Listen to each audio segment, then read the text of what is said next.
La libertad verdadera reside en aquel que entregó su vida para obsequiártela. Te damos la bienvenida a este espacio, donde encontrarás libertad. Libertad en Cristo. Bienvenidos a Libres en Cristo.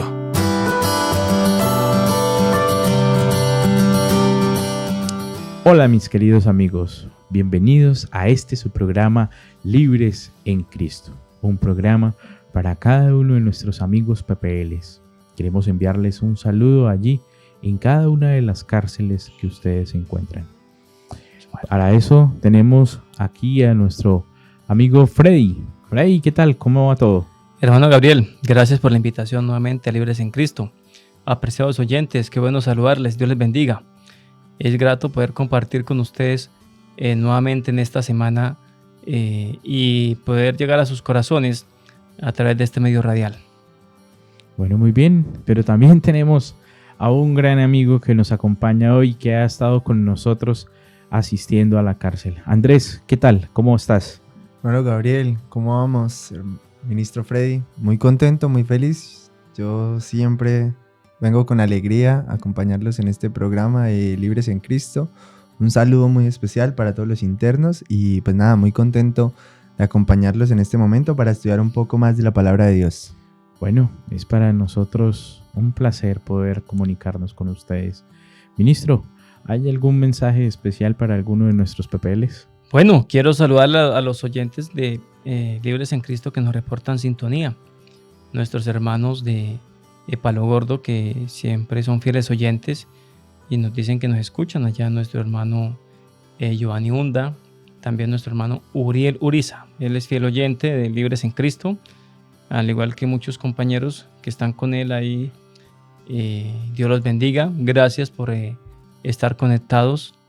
También quiero saludar a nuestro hermano de Paminonda, Zamora. Sabemos que él es fiel oyente y que se reúne con un grupo de compañeros a escucharnos. Dios los bendiga.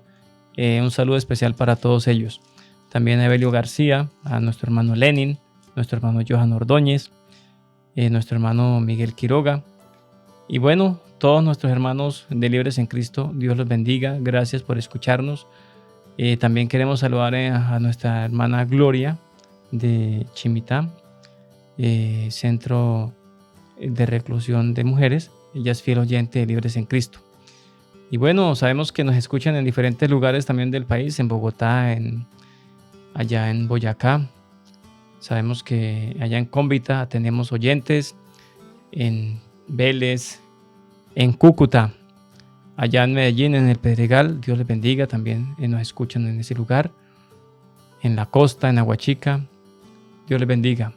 Esperamos que sigan conectados con Libres en Cristo y que si quieren enviar un saludito a alguna persona, aquí estamos dispuestos a ayudarles, a apoyarles, llevándoles ese mensaje de esperanza a sus seres queridos. Amén. Muchas gracias, ministro. Pero no podemos iniciar nuestro programa sin orar. Como lo hacemos siempre, ahí donde ustedes se encuentran, vamos a inclinar nuestro rostro, vamos a orar. Querido y amante Padre, gracias, Señor, porque tú nos amas. Ahora que vamos a estudiar tu palabra, Señor, queremos pedirte que el Espíritu Santo esté con nosotros en este momento, que nos dé inteligencia, nos dé sabiduría para poder entender y comprender tus palabras, Señor, para poder entender esa escritura que dejaste, esas palabras de vida que dejaste para cada uno de nosotros. Bendícenos, bendice a nuestros amigos oyentes, a cada uno de ellos, que tú seas con ellos, Señor. Amén. Y que tú puedas abrazarlos. Gracias por lo que haces por nosotros. En Jesús lo pedimos todo. Amén. Amén. Bueno, mis queridos amigos, hoy tenemos un programa que se llama La vida, un don de Dios. Y quiero que nos acompañen. Vamos a hacerles unas preguntas. Como siempre, Andrés, ¿en dónde se originó la vida? ¿Cómo inició? ¿Cómo fue ese punto de la vida para el hombre? Para el hombre. Bueno, esto lo encontramos en la Biblia, en el primer libro de la Biblia, en Génesis, capítulo 2, versículo 7. Y allí dice: entonces el Señor Dios formó al hombre del polvo de la tierra y sopló en su nariz el aliento de vida. Fue hasta ese entonces que el hombre fue un ser viviente. Wow, o sea, ahí podemos decir en ciertas palabras que ahí se dio el origen de la vida del Humana, ser de la humano. existencia humana. Del ser humano. Porque recordemos que días anteriores en la creación ya se habían creado otros seres vivientes. Otros seres vivientes, exacto. Animales terrestres. Estamos hablando del acuáticos, hombre. seres. Exacto. Exactamente. Bueno, ¿y cómo estará compuesta? ¿Cómo será esa composición, ministro, del ser humano? ¿Cómo es esa composición del hombre cuando Dios le dio vida? Bueno, la palabra que dice aliento de vida quiere decir nefes. Nefes, que es el conjunto, ¿no?, de materia y aliento de vida. Entonces, dice la Biblia que fue el hombre un alma viviente. Esa es la traducción como más allegada, más correcta. Alma viviente, o sea que usted y yo somos un alma. Usted es un alma, yo soy un alma. No tenemos alma, somos un alma, creados por Dios. O sea que podremos decir o definir que estamos compuestos de dos cosas. ¿Sí? Sí. Que sería el polvo de la tierra, que es esa composición de materia, más el aliento de vida que nos dio el Señor. Así es. Pero, ¿saben qué es lo que más me llama la atención? Y es, Andrés, ¿usted es la misma imagen de un simio? ¿O cómo se considera usted? No, se lo digo y lo estoy hablando en serio, o sea, le estoy diciendo en serio. ¿Cómo nos definimos nosotros? O sea, ¿realmente nosotros venimos de un simio? No podemos decir que venimos de un simio porque ya acabamos de decir que venimos de la mano de un Dios creador. Ah, ok. Entonces, bueno, perdón, Andrés. Andrés, conteste. Sí. No, está bien. Es que me sorprendió la pregunta. Porque pensé que me ibas a decir eso semejante a Dios. Uh-huh. Entonces me sales con que semejante a un simio. No. Lo que pasa es que se han creado diferentes teorías evolucionistas acerca de cuál fue el origen de la humanidad y de dónde provenimos, ¿sí? Pero la Biblia es clara y específica en decir que nosotros venimos y la humanidad fue formada precisamente del polvo de la tierra y del aliento de vida que solo lo puede dar Dios, ¿sí? Entonces, digamos que creer en otras teorías de que somos semejantes o que venimos de la familia de los simios, de los Homo sapiens, pues no cuadra, ¿sí? ¿Saben qué es lo que más me llama la atención y lo que más me gusta? Génesis 1, 26 y 27. Cuando dice, entonces dijo Dios, hagamos al hombre a nuestra imagen. Ahí, solo hasta ahí ese pedacito. Yo me siento feliz. Porque puedo decir que Dios Padre, más el Hijo, más el Espíritu Santo, porque dice hagamos, no hice, dice hagamos. Ese hagamos es la expresión de las tres personas haciendo al hombre. ¿Y saben qué es lo que más me gusta? Que me parezco al Señor Jesús, que me parezco a Dios, porque dice que estamos hechos y creados a su imagen. Y a su semejanza. Y a su semejanza. Y de hecho, Génesis 1:27, y creó Dios al hombre a su imagen, varón y hembra los creó, ¿no? Al hombre y a la mujer. Sí. Qué maravilloso, ¿cierto? Porque a pesar de que el pecado ha degradado la humanidad, todavía se conservan rasgos de la imagen de Dios en nuestras vidas. Y cuando Dios haga nuevas todas las cosas, tenemos la seguridad de que nuevamente vamos a ser restaurados como fue en el plan original, antes del pecado. O sea, ya sí seremos completamente hermosos. Sí, pero bueno, ya el Señor nos creó, ya tenemos ese concepto que fuimos creados por el mismo Dios a su imagen. Pero ahora yo les hago una pregunta, y es, ¿el trabajo es un castigo, Andrés? No, y es una mentalidad que hoy en día muchos tenemos. Uh-huh. Me incluyo, porque también a veces pienso que que trabajar, qué pereza trabajar. Pero es más precisamente por eso, por el espíritu de pereza. Sin embargo, ahorita tocando el tema que analizamos hace unos minutos acerca de la composición del ser humano, ¿sí? Y decíamos, bien, la composición del ser humano es polvo de la tierra y el soplo de vida que nos da Dios. Sin embargo, la humanidad o el hombre se compone de 3 cosas principales. Y una es la parte física, otra es la parte mental y otra es la parte espiritual. Entonces Dios también quería que nosotros, digamos, desarrolláramos esa parte física, ¿sí? Y de hecho hay un versículo que me gusta mucho, precisamente lo estaba buscando, es Lucas 2:52, y hace referencia a Jesús. Jesús crecía en sabiduría, en estatura y en gracia ante Dios y ante los hombres. Entonces decimos sabiduría, la mente. Estatura, físico, ¿sí? Desarrollaba su cuerpo físico. Y en gracia ante Dios y ante los hombres. Era esa parte espiritual la que se desarrollaba. Entonces a Dios le interesa tanto nuestra mente, tanto nuestra vida espiritual, como también nuestro ámbito físico.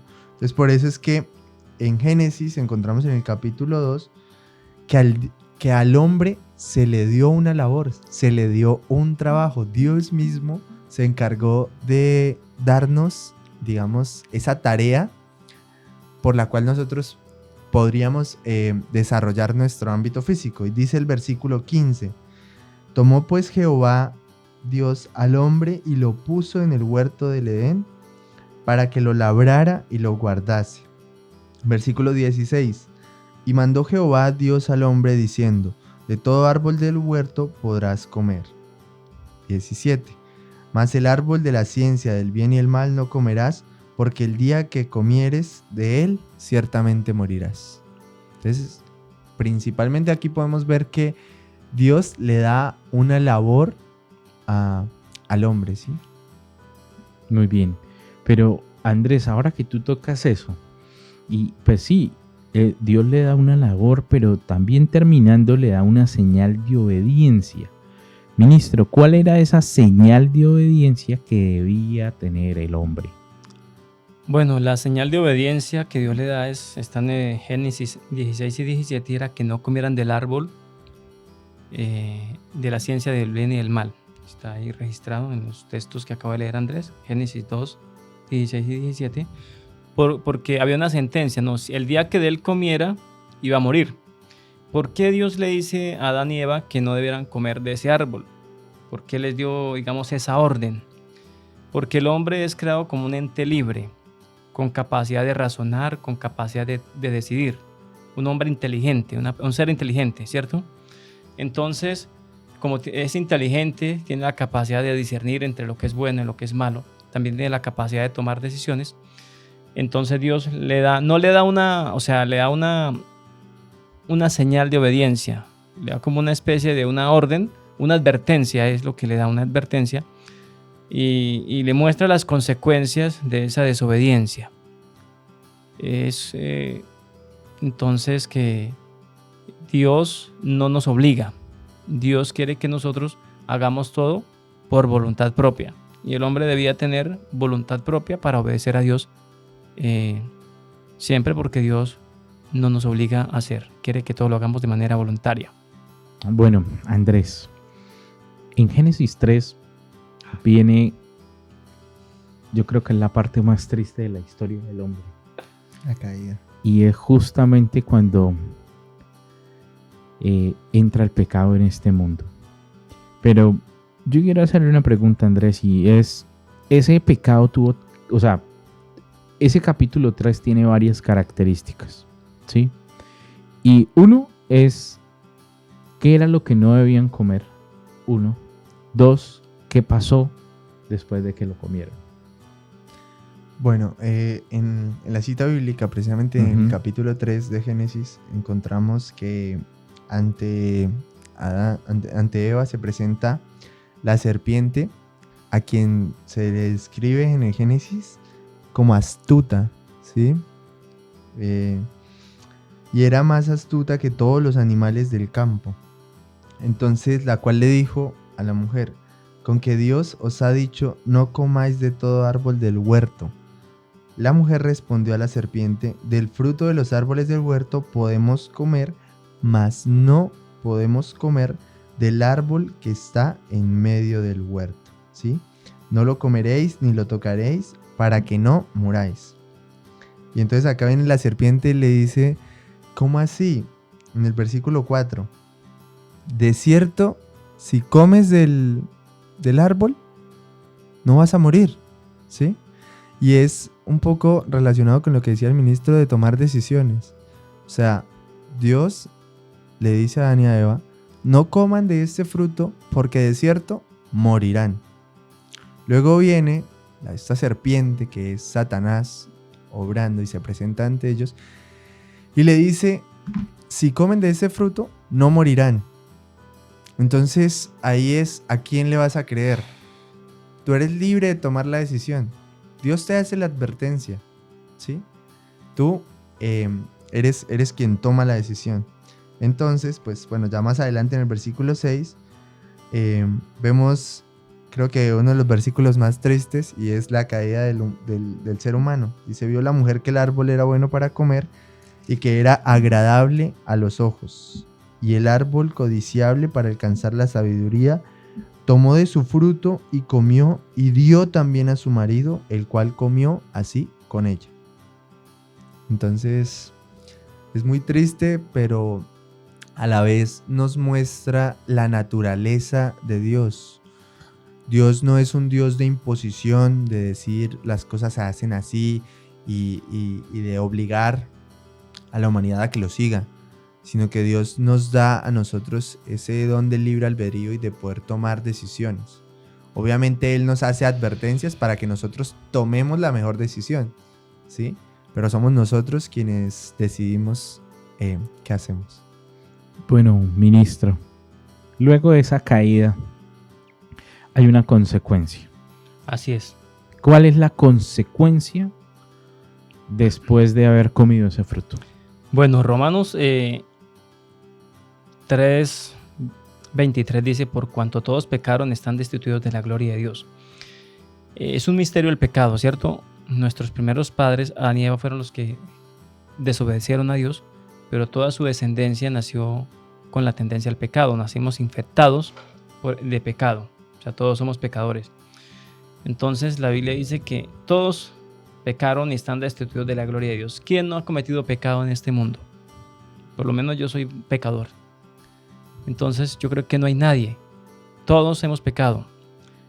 Y como hemos pecado, entonces estamos destituidos de la gloria de Dios. Y Romanos 6:23 dice: porque la paga del pecado es la muerte, mas el don de la vida es vida eterna en Cristo Jesús. Entonces la paga del pecado es la muerte. Todo aquel que ha cometido pecado merece morir. Todo aquel. Usted y yo merecemos morir. Y Romanos 5:12 dice: por cuanto por cuanto como el pecado entró en el mundo por un hombre, y por el pecado la muerte, así la muerte pasó a todos los hombres, por cuanto todos pecaron. Entonces, usted y yo, como somos pecadores, merecemos la muerte eterna, no la muerte que están padeciendo o han padecido quizás nuestros antepasados, nuestros abuelos, nuestros amigos o las personas que uno escucha por ahí que mueren en accidentes de tránsito o que les dio muerte natural. No. Aquí está haciendo énfasis a la muerte eterna. Esa muerte que ocurre a nuestros familiares que han sido llevados a campo de paz es una muerte pues pasajera, que obviamente que es, digamos, una pequeña vislumbre de lo que es la muerte eterna, porque hay una separación entre nosotros y nuestros seres amados. Pero algún día, aquí más adelante de pronto vamos a ver un poco de eso, pues esas personas se van a tener que levantar para poder dar cuenta de lo que hicieron mientras estaban en la vida. Entonces, las consecuencias del pecado es muerte eterna.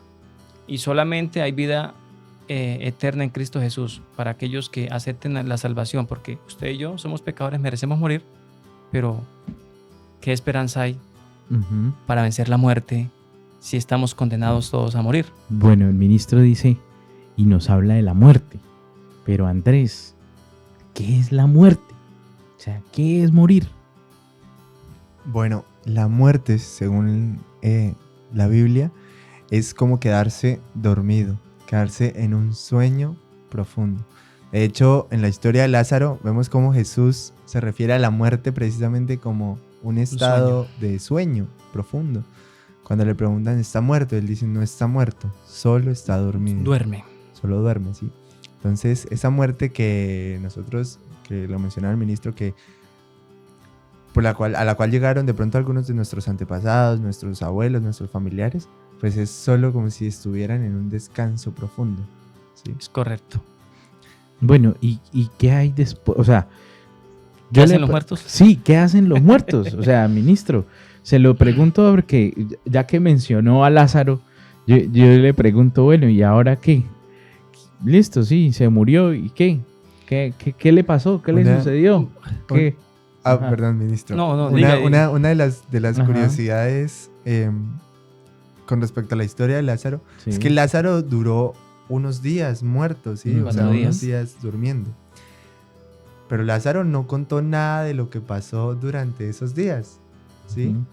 Y llegamos a la conclusión, bueno, si la muerte es un sueño profundo, cuando uno duerme profundamente, pues uno no sabe qué fue lo que ocurrió, no sabe qué fue lo que sucedió en ese momento, ¿sí? Entonces, ahí es donde, digamos, puede tener o tiene base el hecho de que los muertos nada saben. Ok, bueno, Así ministro. es. Bueno, de hecho, pues la Biblia nos habla, ¿no?, de que la consecuencia del pecado es la muerte.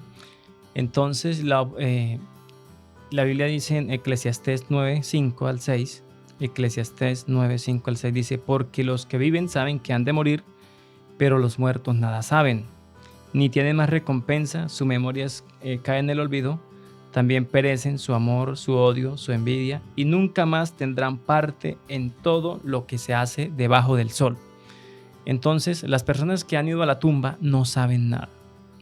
Dice la Biblia que no tienen más recompensa, no tienen más parte en todo lo que se hace debajo del sol. O sea, en este planeta, los muertos nada saben, las personas que han fallecido. ¿Eso qué quiere decir? Que la recompensa del pecado es la muerte, ¿cierto? Y como los muertos nada saben, la oportunidad de aceptar la salvación es mientras nosotros estamos vivos. Ahora que estamos vivos. Porque después de que muramos, pues no hay oportunidad. Estamos viviendo en la gracia. La gracia es la oportunidad de aceptar la salvación gratis, ahora que el Señor nos da la oportunidad. Yo llevo más de 30 años de gracia en este mundo.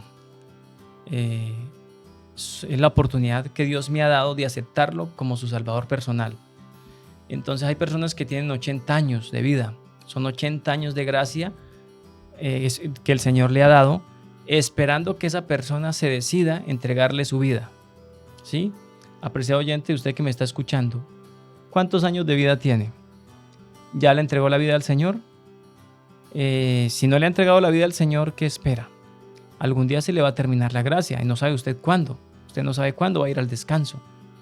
Entonces, Dios hoy nos da una oportunidad, nos hace una invitación a que le entreguemos su vida y a que vivamos el resto de vida que nos queda para Cristo, para adorar a aquel que hizo los cielos y la tierra y para adorar a aquel que tiene el poder de vencer el pecado.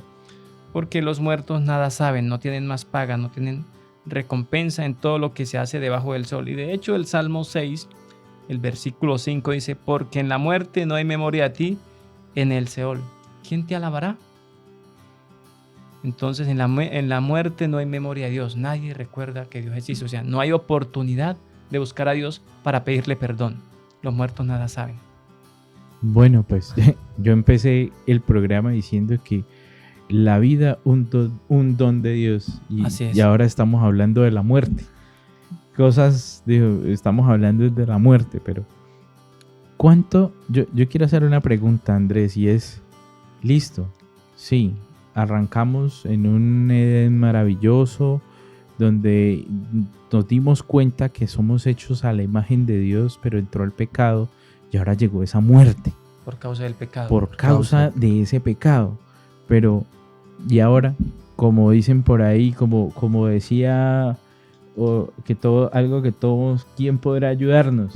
¿Y ahora quién podrá defendernos? Y ahora ¿quién podrá defendernos de justamente eso que sucedió, eso que pasó? O sea, ¿hay una provisión para salvarnos de la muerte? ¿Hay alguna esperanza? ¿Hay alguna esperanza para nosotros? Sí, hay un camino. Y precisamente la Biblia nos lo muestra, ¿sí? Pero antes de mostrar ese camino, esa provisión que Dios hace para salvar a la humanidad, debemos tener en cuenta que Satanás siempre está buscando la manera de engañarnos.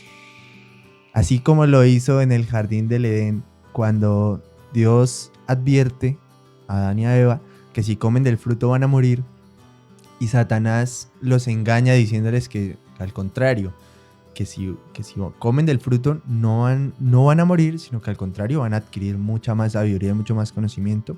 De esa manera los engañó, pues él hoy en día sigue engañando a la humanidad, y cada vez como que es con más presión, con más fuerza, ¿sí? Entonces hoy escuchamos comúnmente que tal vez se ora o se hacen rezos por un pariente que falleció para que pueda ser perdonado o para que entre en la gracia y en la misericordia de Dios. Pero lo leíamos ahorita en Eclesiastés, los muertos nada saben, ¿sí? Entonces ellos no son conscientes de lo que está sucediendo en la tierra, ¿sí? A veces no a veces, sino que se han implementado y se han generado nuevas doctrinas que enseñan cosas falsas acerca, por ejemplo, de que nuestras oraciones pueden interceder por la salvación de un muerto, ¿sí? Y eso no tiene un fundamento bíblico. ¿Cuál es el fundamento bíblico? Que nuestra única salvación, que nuestro único resguardo, que esa única provisión que Dios hizo para nosotros fue su Hijo, Cristo Jesús. Y lo encontramos en Gálatas capítulo 4, versículo 4 y 5. Dice: pero cuando se cumplió el tiempo, Dios envió a su Hijo, nacido de mujer, nacido bajo la ley, para redimir a los que estaban bajo la ley, a fin de que recibiéramos el título de adopción de hijos. Y algo que me parece muy curioso y que hace unos días lo entendí, y que, bueno, no había pensado en eso, es acerca de que decíamos, luego de la caída del hombre en el Edén, cada persona que nace con esa naturaleza pecaminosa. Sin embargo, en el Nuevo Testamento y en el Antiguo Testamento, cuando se refiere a Cristo Jesús, se dice que es el Cordero sin mancha, libre de pecado. Entonces, ministro, ¿por qué si Jesús nació de una mujer, de una humana, es que Jesús es libre de pecado, limpio de pecado? Porque es que la naturaleza, o sea, Jesús tiene la naturaleza divina. Él nació engendrado por el Espíritu Santo. La mujer solamente fue el medio para que él naciera como humano. Entonces Jesús nace con una naturaleza degradada por el pecado física, que digamos 4.000 años de desgaste humano, pues él nace con ese desgaste físico, pero en su carácter, en su naturaleza interna, es sin pecado. No tiene tendencia al pecado, nacen sin tendencia al pecado, no como nosotros que nacemos con tendencia al pecado, necesitados de salvación, porque se necesitaba que Él fuera perfecto. Entonces, es un misterio poder entenderlo así, pero Él es sin pecado en esa forma.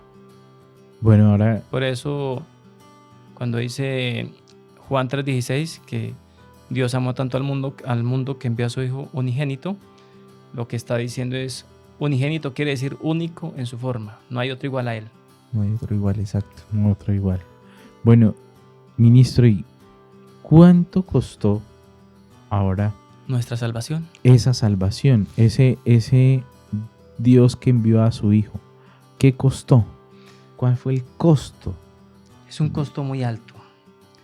Y vea que Dios hizo provisión en el mismo momento que inició el pecado. Algunos dicen, no, es que la gracia de Dios fue manifestada en la cruz, ahí se consumó la gracia, pero la gracia inició en el mismo momento en que inició el pecado y siempre la humanidad ha vivido bajo la gracia. Y cuando el hombre peca, entonces que viene el Señor a encontrarse con él, según Génesis capítulo 3, después de que le pregunta a Adán dónde estás, y que Adán le dice que está desnudo y que, bueno, que la mujer lo engañó, y entonces la mujer no, que fue la serpiente que la engañó. Cristo da una sentencia y da una esperanza, dice, y le dice a la serpiente: y pondré enemistad entre ti y la mujer, entre tu simiente y la simiente suya. Esta te herirá en la cabeza y tú le herirás el talón. Entonces aquí está hablando de lo que iba a hacer Cristo para salvar la humanidad. Entonces, desde un principio ya estaba establecido ese plan por el cual Dios iba a obrar para en salvar favor de la humanidad. Así es. Entonces, pues ahí vemos, ¿no? Cristo le dio una herida mortal a Satanás cuando muere en la cruz, porque lo desenmascara.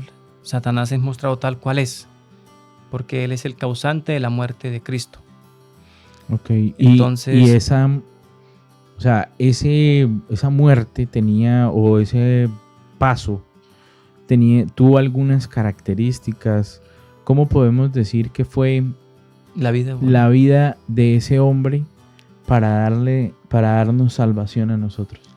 Si miramos Isaías 53, versículo 3 al 7, dice: despreciado y desechado entre los hombres, varón de dolores, experimentado en quebranto, como que escondimos de él el rostro, fue menospreciado y no lo estimamos. Ciertamente él llevó nuestras enfermedades, sufrió nuestros dolores, y nosotros le tuvimos por azotado, por herido de Dios y abatido. Mas él fue herido por nuestras rebeliones, molido por nuestros pecados. El castigo de nuestra paz fue sobre él, y por su llaga fuimos nosotros curados. Todos nos descarriamos como ovejas, cada cual se apartó por su camino. Mas Jehová cargó en él el pecado de todos nosotros. Angustiado él y afligido, no abrió su boca. Como cordero fue llevado al matadero, y como oveja delante de sus trasquiladores, enmudeció y no abrió su boca. Entonces, la salvación nuestra costó la vida del Hijo de Dios. Fue maltratado, fue abusado. Dice que por su llaga nosotros fuimos curados. Por el sufrimiento de él es que nosotros hoy tenemos libertad, tenemos esperanza, gracias a ese sacrificio que hizo en la cruz. Entonces el costo de nuestra salvación es un costo muy alto. Nosotros no tenemos cómo pagarlo. Es un regalo que Dios nos da. Es un regalo, es un don. La salvación es un don, el perdón es un don. Y los dones no se compran, se reciben. Dios nos da el don de la salvación. Es la esperanza que tenemos para que todas las cosas vuelvan a ser como antes. O sea, empezamos hablando de cómo fue la creación de Dios, el propósito por el cual Dios nos creó, pero vemos que entró el pecado, y el pecado pues trajo consigo la muerte, la ruina. Pero entonces vemos que Dios mismo se encarga de nuestra salvación, envía a su Hijo Jesucristo, y Jesucristo muere la muerte eterna por causa nuestra, y ahora al resucitar nos imparte vida, y Él quiere darnos vida eterna. Entonces todo aquel que acepte que Cristo Jesús murió por él en la cruz, pues tiene acceso a la vida eterna. Sí, porque eso era algo que yo les iba a decir. O sea, estamos hablando y seguimos hablando de la muerte. No, porque el Señor Jesús murió, sí, y murió, pero ¿para qué murió? O sea, ¿para qué murió Jesús? Porque todavía seguimos hablando de la muerte. Pero Andrés, por favor, denos esperanza. ¿Para qué murió el Señor Jesús? Bueno, el Señor Jesús murió precisamente para abrir ese camino, para conectarnos otra vez con Dios, y para tener esa esperanza de vida eterna. Ahí sí, para recibir ese don de vida, no por 60, 70, 80 años, sino recibir la vida por la eternidad, ¿sí? Y muchas veces nos preguntamos, bueno, ¿y nosotros recibimos la muerte hoy por la desobediencia en el jardín del Edén, ¿sí? Pero asimismo, como por la desobediencia de un hombre, el pecado se esparció por toda la humanidad. Asimismo, lo dice en Romanos capítulo 5, versículo 19. Dice, porque así como por la desobediencia de un hombre los muchos fueron constituidos pecadores, así también por la obediencia de uno los muchos serán constituidos justos. Entonces, Cristo Jesús, no solo su muerte, sino su vida de obediencia, es la que nos da esa oportunidad de presentarnos ante Dios como justos y poder recibir ese don de la vida eterna. De la vida. Ministro, ¿por qué ahora vamos a tener vida eterna? San Juan 14:6 dice, Jesús dijo, yo soy el camino, la verdad y la vida. Nadie viene al Padre sino por mí. Entonces, todo aquel que acepta a Jesús tiene acceso a la vida eterna. Jesús es el camino, es la vida. Aceptemos la vida, o sea, aceptemos a Cristo Jesús. Y 1 Juan capítulo 5 versículo 12 dice, el que tiene al Hijo tiene la vida. El que no tiene al Hijo no tiene la vida. Entonces, ese es el camino, esa es la esperanza para vencer la muerte. Ya si aceptamos a Cristo como nuestro Salvador, tendremos salvación y vida eterna. Entonces se cumple lo que dice en Apocalipsis capítulo 21, el versículo 4, donde dice que Él hace nuevas todas las cosas. Enjugará Dios todas las lágrimas de los ojos de ellos.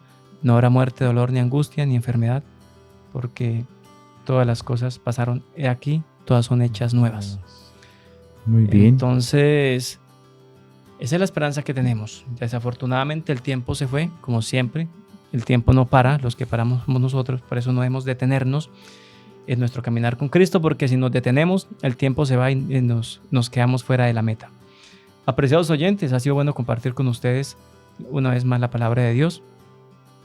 Gracias porque están conectados y bueno, están condenados a la muerte si no aceptan a Jesús, pero si aceptan a Jesús, entonces serán herederos de una vida eterna y vivirán por la eternidad. Ustedes deciden qué quieren escoger, la muerte o la vida. Ahí se los dejo así porque leímos al comienzo que Dios nos hizo personas libres con capacidad de tomar decisiones. Esto les digo porque ustedes tienen la capacidad de decidir. ¿Qué deciden hoy? ¿Vivir por la eternidad o morir por la eternidad? Es fácil las dos cosas. Morir por la eternidad es fácil porque es continuar una vida de desorden y ya. También es fácil ser salvos si le entregamos la vida a Cristo, porque ya Cristo se apropia de nuestras vidas y Él mismo se encarga de llevarnos a la vida eterna. Bueno, Andrés, ¿querías complementar algo más? No, invitarlos a todos a que tomen la mejor decisión, y la mejor decisión es seguir a aquel que dio la vida por sus amigos, Amén. Cristo Jesús. Bueno, mis queridos amigos, es un placer para nosotros poder comunicarnos con ustedes y poderles llevar este mensaje. Esperamos que haya sido un mensaje de vida, de esperanza. Y si alguno de ustedes hoy siente en su corazón y desea vivir eternamente, por favor acérquese a alguno de nosotros. O tal vez si no estás tal vez no estás en la misma cárcel donde vamos, o tal vez estás escuchando este programa por primera vez y llegas a la emisora, comunícate con el número de WhatsApp de la emisora. Puede ser tu día de salvación. Queremos orar por ustedes. Que el Señor los bendiga. Querido y amante Padre, gracias Señor, porque tú, a pesar de que moriste, también trajiste esperanza a cada uno de los corazones. Y quiero, Señor, pedirte por cada uno de los oyentes, por cada persona que hoy está escuchando tu palabra, Señor, que pueda entender y comprender que la muerte no es lo único que hay en este mundo, que también podemos vivir y vivir eternamente contigo en el reino de los cielos. Amén. Para siempre, Señor. Te pido por cada uno de los oyentes, Señor, que tú tengas misericordia de nosotros, que tu gracia nos llegue y nos alcance a cada uno de nosotros y podamos ser salvos. Gracias, Señor, por todo lo que haces por cada uno de estos PPLs. Los pongo en tus manos, Señor. Gracias por cada oyente. Te pido que, si es tu voluntad, toque los corazones de nuestros amigos, de nuestros hermanos, y que pronto podamos verlos descender a las aguas bautismales, Señor. Gracias por todo lo que nos das. En Jesús lo pedimos todo. Amén. Amén. Amén. Bueno, ministro, como siempre, no nos podemos ir sin la bendición sacerdotal. Bueno, apreciados oyentes, créanlo y lo recibirán. Que Dios les bendiga y les guarde. Que Dios haga resplandecer su rostro sobre cada uno de ustedes. Que Dios les mire con agrado y coloque en ustedes paz. Que Dios les guarde y nos encontraremos en la próxima cita semanal de Libres en Cristo. Amén. Hasta luego. Gracias por habernos acompañado en este espacio. Este programa llega a ti gracias a Esperanza Colombia Radio. Nunca olvides que somos Libres en Cristo.